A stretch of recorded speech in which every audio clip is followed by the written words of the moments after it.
Nhưng mà mờ vì mê đến chụp ở chia này chia sẻ bật mà đó theo mê đến này đã tay tranh mê đến này đã kẹt sợi tranh hai nhau nằm bạc vì thép đã khung ca từng tình mê đến chia gặp chia thay thua để mà tập ai tụi bạn là tập họ lõ nên khung ca và bạn đốt tới một chia chi vẽ nằng giống như khơi theo tầng mê hiện đại ảnh tránh cư miệt đọc bay mê điền phần tay mình men cục đọc bay mê điền nước biết sợ tài men phía rồi để cái ai tranh cái bút tề để xe tài men mê điền khác khang cái xuông cái dầu chật tranh hai mê điền khác tiết có kèm sợi tranh trắng tử giống như khơi theo nè mê hiện tí mùiแต่ต้องจมูกอ่างสูสเปมคือวิจัยงัดได้สักคันประมาณเต้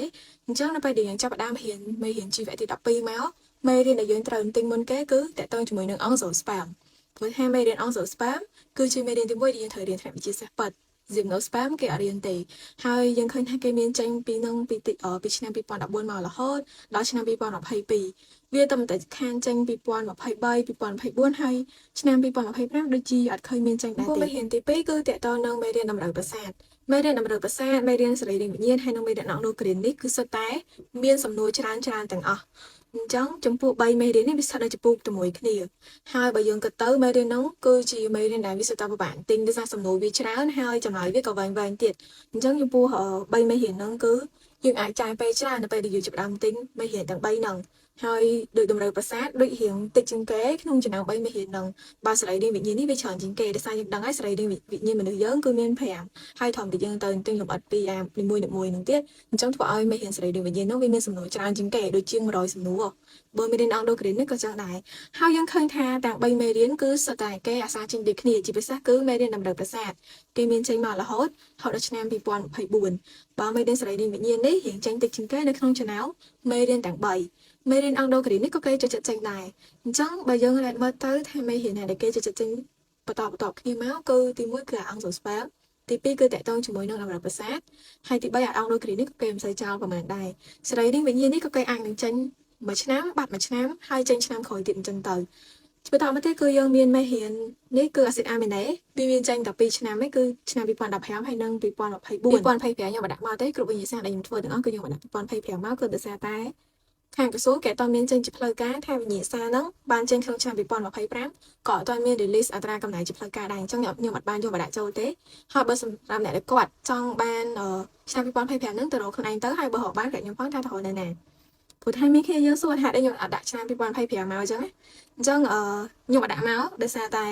ខាងក្រសួងគេអត់មានចេញជាផ្លូវការទេអញ្ចឹងបើសិនជាគាត់ចង់បានគឺត្រូវទៅរកខ្លួនឯងអញ្ចឹងសិទ្ធិអាមេនេះវាចេញតែ2ឆ្នាំឯងវាសឹងថាអត់សូវចេញមកតាមម្ដងប៉ុន្តែនេះវាលេចឡើងនៅឆ្នាំ2024ណាអញ្ចឹងបានវាពិបាកនឹងការ skip មេរៀននឹងចោលទោះបីជាយើងបានមើលឲ្យទាំងអស់សំណួរក៏ដោយតែមេរៀននឹង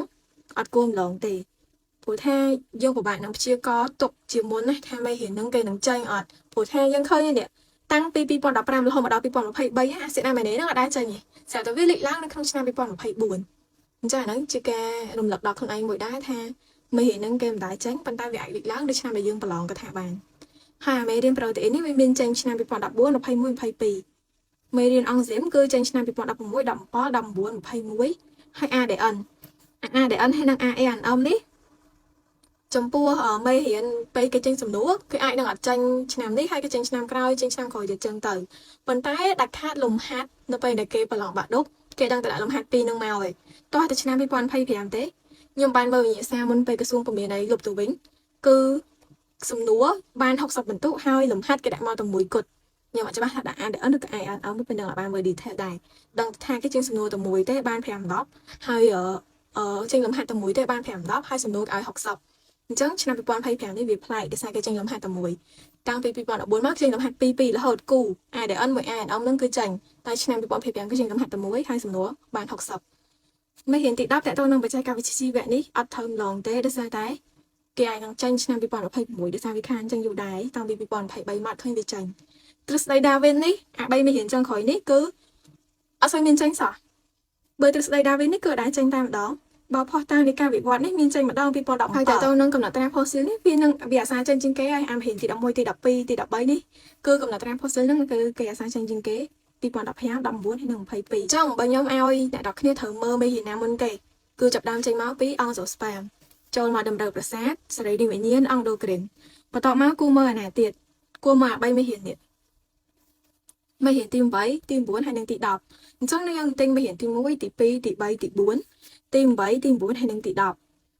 ចាប់ប្រហែលនឹងហើយចូលមក3នេះ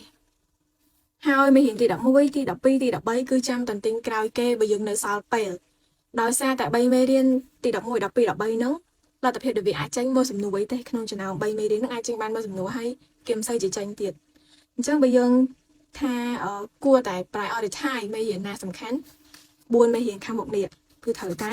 មើលវាជាដាច់ខាត4មេរៀននេះហើយបើគិតចូលទៅ4មេរៀនហ្នឹងជាង 3-400 សំណួរបាត់ហើយបើយើងទិញឲ្យសោះសាច់គ្រប់សំណួរនៅក្នុងមេរៀនហ្នឹងហ្មងវាចង់ចូល 3-400 សំណួរហើយបន្ទាប់មកយើងមកមើលមេរៀន ADN ANN ជាមួយនឹងបច្ចេកវិទ្យាជីវៈចាប់ពី8 9 10យើងចូលមក5 6 7ចុងក្រោយយើងចូលមក3មេរៀននេះបើយើងសល់ពេលតែខ្ញុំលើកទឹកចិត្តឲ្យអ្នកនរគ្នាត្រូវតែទន្ទឹងឲ្យបានគ្រប់មេរៀនទាំងអស់ទាំង13មេរៀនហ្នឹងហើយជាពិសេសវាចំណេញដល់អ្នកដែលគាត់ចង់ប្រឡង8ក៏គេចេញតែពីក្នុងមេរៀនហ្នឹងដែរអញ្ចឹងបើយើងទិញបាក់ឌុបហើយយើងមានបំណងចង់ប្រឡង8ទៀតវាចំណេញ2តង់យើងទិញទៅបានទុកប្រឡងបាក់ឌុបហើយបានប្រឡង8ទៀតអញ្ចឹងគួរតែខំទិញបើយើងមានពេលគឺទិញគ្រប់មេរៀនទាំងអស់ប៉ុន្តែដូចខ្ញុំប្រាប់អញ្ចឹងមេរៀននេះthậtសំខាន់អា4មេរៀនខាងមុខនេះ1 2 3 4ត្រូវតែផ្ដោតឲ្យខ្លាំងទិញឲ្យបានច្រើនសំណួរតាមដៃធ្វើទៅបានហើយបន្ទាប់មកគឺមេរៀនទី8ទី9ទី10ចូលមកបញ្ចប់ពីហ្នឹងគឺចូលមកទី5ទី6ទី7ហើយចុងក្រោយគឺទី11 12 13គឺលើកទឹកចិត្តឲ្យទន្ទិញគ្រប់មេរៀនទាំងអស់គ្រាន់តែថាមេរៀនខ្លះនេះអាច3មេរៀនចុងក្រោយនេះយើងអាច skip សំណួរខ្លះចោលទៅអាចយើងមើលវិញ្ញាសាឆ្នាំចាស់ចាស់អា11 12 13ហ្នឹងថាគេចេះចេញសំណួរគេអាមេរៀន3ហ្នឹងអញ្ចឹងយើងអាចទិញសំណួរដែលគេធ្លាប់ចេញកាលពីវិញ្ញាសាឆ្នាំចាស់ចាស់ហើយមួយទៀតតកតងនឹងសំណួរជីវៈនេះគឺអ្នកតគ្នាព្យាយាមទន្ទិញឲ្យបានច្រើនតាមដែលធ្វើទៅបានខ្ញុំនិយាយហើយនិយាយទៀតព្រោះថាបើយើងចង់ទន្ទិញគ្រប់សំណួរទាំងអស់ដូចជាគាត់ទៅអាចមាន600សំណួរជាងដែរ13មេរៀននេះខ្ញុំធ្លាប់ទិញទៅគឺមាន600សំណួរជាងហើយយ៉ាងហោចណាស់ក៏យើងទិញឲ្យបានមួយថ្ងៃ2សំណួរដែរសម្រាប់អ្នកដែលគាត់អត់អាចទិញបានច្រើនគឺទិញមួយថ្ងៃធំទៅ2សំណួរអញ្ចឹងទិញតាំងពីដើមឆ្នាំរហូតដល់ចុងឆ្នាំទៅយ៉ាងហោចណាស់ក៏យើងបានចេះចាំបាន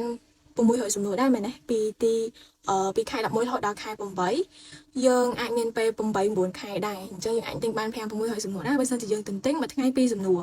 ហើយដើម្បីទន្ទិញកុំឲ្យភ្លេចយើងទិញអាហ្នឹងហើយ